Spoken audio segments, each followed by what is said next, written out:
क्या आप भी इस तरह के टक्स वाले ब्लाउज़ बनाते हैं फ्रेंड? तो आज हम बहुत ही इंपॉर्टेंट चीज़ बतलाने वाले हैं फ्रेंड। तो आज का वीडियो हमारे टक्स पॉइंट पर है फ्रेंड। बहुत लोगों का सवाल होता है कि कितने इंच की कितनी दूरी में हम टक्स डालें। तो आज मैं 2 तरीके बतलाने वाली हूँ फ्रेंड। पहला तरीका है हमारे कि यहाँ से हम जो ह नॉर्मली हम लेते हैं तो 5 इंच या फिर आप 4.5 इंच पर लेंगे।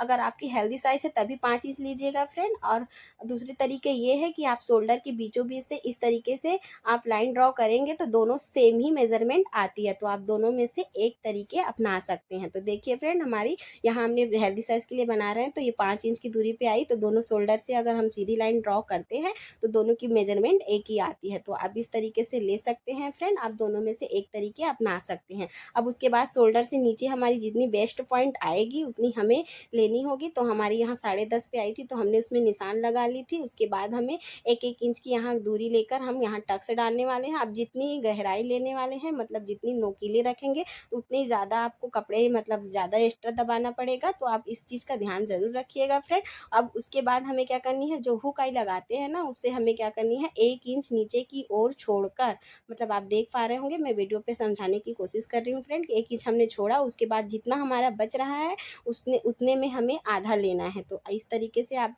समझ पा रहे होंगे फ्रेंड। आई होप मुझे समझाने तो नहीं आता। तो अब 1 इंच छोड़कर जितना हमारा बचेगा उसका आधा हमें लेना है। उसके बाद हमें आधे इंच की डाउन करके इसे थोड़ी सी तिरछी देनी है। जो हमारी बीच में आई थी ना, उससे हमें आधे इंच करके इसे डाउन करनी है। तो आप इस तरीके से टक्स पॉइंट लगाएंगे ना फ्रेंड, तो आप बिल्कुल भी नहीं भूलेंगे कि कितने इंच पे हम इसे टक्स लगाएंगे। बहुत लोग तो मतलब जानते हैं, बहुत लोग तो अपने मन से ही लगा देते हैं, लेकिन उसकी फिटिंग इतनी परफेक्ट नहीं आती है फ्रेंड। अब जो हमारी टक्स पॉइंट है ना फ्रेंड, ये हमारी 2-2 इंच की दूरी में होनी चाहिए। मतलब लगभग सभी की जितनी हम 3 टक्स ले रहे हैं तो तीनों टक्स की दूरी हमारी 2-2 इंच पे आनी चाहिए। अब मेन इंपॉर्टेंट चीज़ ये है फ्रेंड कि बहुत लोग अस्तर वाले बनाते हैं और टक्स देते हैं, लेकिन पीछे तरफ हमारी कपड़े छूट जाती है। तो उसकी समस्या के लिए हम आपको एक ट्रिक बतलाते हैं। तो आप जो हम निशान लगाए हैं ना, उसमें आप एक एक सिलाई लगा दीजिएगा। इससे आपकी जो कपड़े पीछे छूटती है ना, ये बिल्कुल भी नहीं छूटेगी। तो आप इस तरीके को भी अपना सकते हैं। अक्सर में जो फिसलन वाली कपड़े होती है ना, तो उसमें तो छूटती जाती है हम जब टक्स लेते हैं तो इस तरीक़ों को अपना सकते हैं फ्रेंड। इसमें छूटने वाली समस्या नहीं होती है और बहुत ही ईज़िली ये बन जाती है और टक्स भी हमारी बिगड़ने की चांसेस नहीं होती है। तो देखिए फ्रेंड, मैंने यहाँ 3 टक्स वाली बनाई थी। आप 4 टक्स भी बना सकते हैं, 2 टक्स पे भी बना सकते हैं और 1 टक्स पे भी बना सकते हैं। 1 टक्स पे एक चीज़ का ध्यान देना होता है फ्रेंड कि हमें ज़्यादा गहराई लेकर टक्स देना होता है, क्योंकि 1 टक्स में हमारी प्लेटेड नहीं बनती है, इस वजह से ज़्यादा लेना पड़ता है। अब ये जो ब्लाउज़ के टिप्स बताए हैं फ्रेंड, ये हमारी सिर्फ तिरछी पट्टी वाले के लिए लागू होती है, बाकी अदर ब्लाउज के लिए नहीं है। तो आप इस तरीके को अपना सकते हैं। और दूसरा टिप्स ये है फ्रेंड कि इस तरीके की जो हमारी स्टोन वाली ब्लाउजेस आती है, तो इसमें हम जब टक्स पॉइंट डालते हैं ना, पीछे की टक्स पॉइंट तो बहुत लोगों को भी पता रहती है कि नहीं रहती है। अब मुझे नहीं मालूम, अगर आपको नहीं है फ्रेंड तो आप मेरी वीडियो को पूरी ज़रूर देखिएगा। मैं आप लोगों को आपके साथ शेयर कर रही हूँ फ्रेंड, हो सकता है कभी ना कभी काम आ जाए। तो इस तरीके को आप अपना सकते हैं। अब स्टोन वाली है, यहाँ मैं आपको उल्टा करके समझा रही हूँ फ्रेंड, ताकि आपको अच्छे से समझ आ सके। तो इस तरीके से आप अपनाएंगे ना फ्रेंड, तो टक्स डालने वाली समस्या दूर हो जाएगी। तो हम जो 2 इंच मार्जिन के लिए लिए हैं उसे हम लाइन ड्रॉ कर लिए हैं। उसके बाद हमारी जितनी कपड़े आई है उसको हमें हाफ कर लेनी है।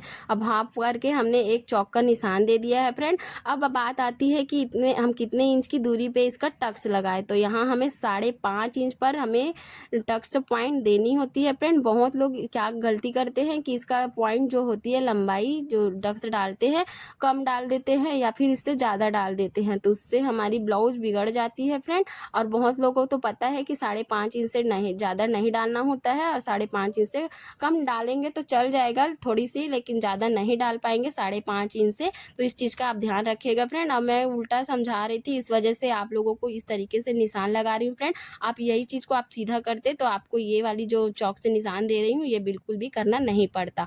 तो इस तरीके से मैंने निशान ले लिया, जहाँ हमने पीछे चौक लगाया था सेम हम उसी तरीके से पीछे भी मतलब हमारी सीधी की ओर लगा लिया। अब हमें जितने में टक्स देनी है उतने ही स्टोन को लगानी है। जैसे कि आप आधे इंच में टक्स लगाते हैं ना, मतलब एक लाइन ड्रॉ करके, तो उतने ही को हमें स्टोन को निकालना है, ज़्यादा नहीं निकालना है। आप इस चीज़ का ध्यान रखना फ्रेंड कि हमारी स्टोन कहाँ तक पड़ेगी और कहाँ तक नहीं पड़ेगी, उतने ही को हमें निकालना है। बहुत लोग अंदाजे से निकाल देते हैं, फिर बाद में मतलब अच्छा लुक नहीं दिखता है, क्योंकि आधा निकला हुआ आधा लगा हुआ, तो ये हमारी ब्लाउज़ की लुक को ख़राब कर देती है। तो इस तरीके से आप देख लीजिएगा कि कितने इंच पर हमारी सिलाई आ रही है, उतने ही हमको स्टोन लगाना है। और बहुत लोग इसके ऊपर सिलाई लगा देते हैं, फिर नीडल टूट जाती है, फिर माथा पकड़ के बैठ जाते हैं। तो आप ऐसा मत करिएगा। तो उम्मीद है फ्रेंड कि मेरी वीडियो आप लोगों को पसंद आई होगी। तो आप लाइक शेयर सब्सक्राइब ज़रूर करिएगा, और मेरे चैनल में नए आए हैं तो सब्सक्राइब कर तो बिल्कुल रखिएगा फ्रेंड, और बेल ऑन की जो घंटी है उसे प्रेस कर ज़रूर रखिएगा। यहाँ मैं आप लोगों को समझाने की कोशिश की हूँ फ्रेंड। आई होप आप लोगों को समझ आया हो या ना आया हो, आप कमेंट में ज़रूर बतलाइएगा। तो इस तरीके से देखिए फ्रेंड कितनी फिनिशिंग से बन गई, और हमें मतलब बिल्कुल भी पता नहीं लग रहा है कि हमने यहाँ स्टोन निकाला हुआ है। मिलते हैं नेक्स्ट तरीके और नेक्स्ट टिप्स में। तो बाय बाय।